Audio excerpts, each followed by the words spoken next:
Hi, I'm Giles Lindsay. I'm CIO at Satago Limited, which is a fintech on Regent Street.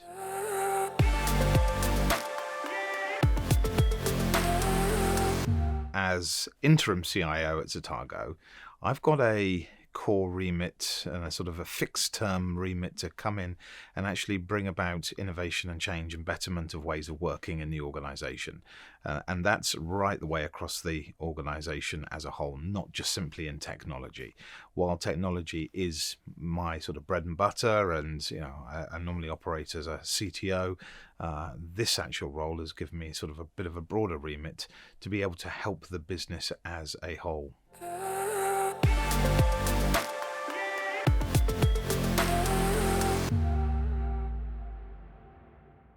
By coming to events like Hot Topics, and I think peer networking as well.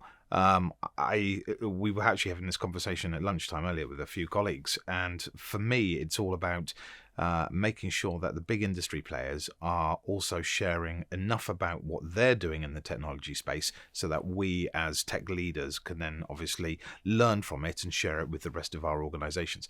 Take, for example, obviously the boom in AI, ChatGPT, for example.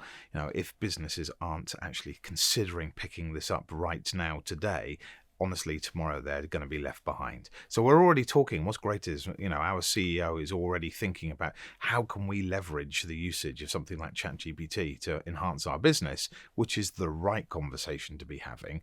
And it's great. And we, as the tech leaders in the business, need to be coming up with the answers. So that's actually really exciting. And even someone who's been around for over 25 years, it's still fresh thinking. It still keeps us on our toes and keeps us youthful enough.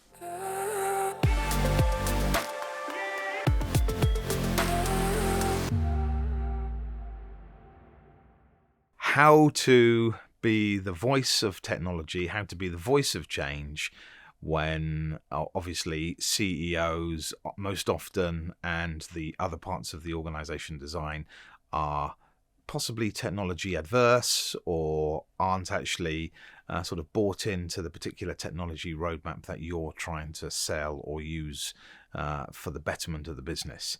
So I started a career 25 years ago where, I used to have bosses who were very much command and control, micromanagement, bureaucracy. You have to do this. We were sat there coding away as developers, shirts and ties. Why? It's nonsensical. It's just that element of command and control of the employees, the resources. They weren't people back then. They were just resources. And so, to overcome those challenges, it's taken over 20 years until we're now in these sort of leadership roles. And we've actually got to change those hearts and minds. I've changed the dress code 3 times in my career in organizations, and literally sort of within the first month or two, kind of, no, we're not doing shirts and ties any longer. Stop. Mondays, jeans and t-shirts. We're not customer facing. We don't need this level of sort of bureaucracy. It's crazy. Engineers need to be themselves. They want to be able to dress how they want, look how they want. They shouldn't be conforming to how this idea of a CEO has of an engineer wearing a shirt and tie or a suit or a dress or whatever it is that they're doing. So for me, those are the challenges, and it's now our opportunity to make sure those things never happen again in the future.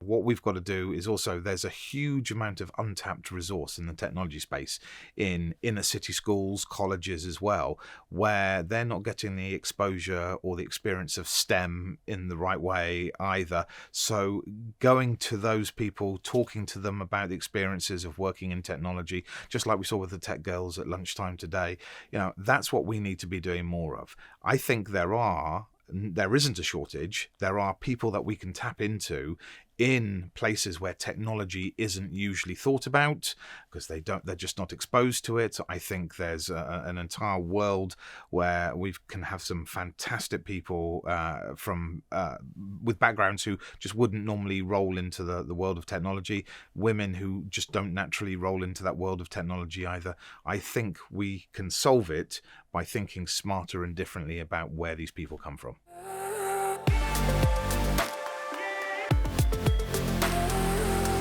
Personally, my priorities for the next 12 months are to help my current business win, be successful. They already are. We've introduced new ways of working recently. Within the first month of our new ways of working, we are already delivering over 300% more outcomes and output than we were previously, which I think is absolutely testament to the amazing people who are working there. Personally, though, I'm writing a book.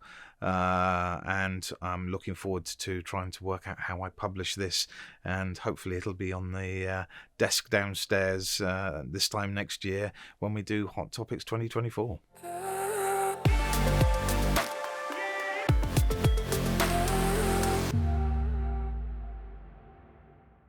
It's one of the best sort of get-togethers around serendipity within our own peer group.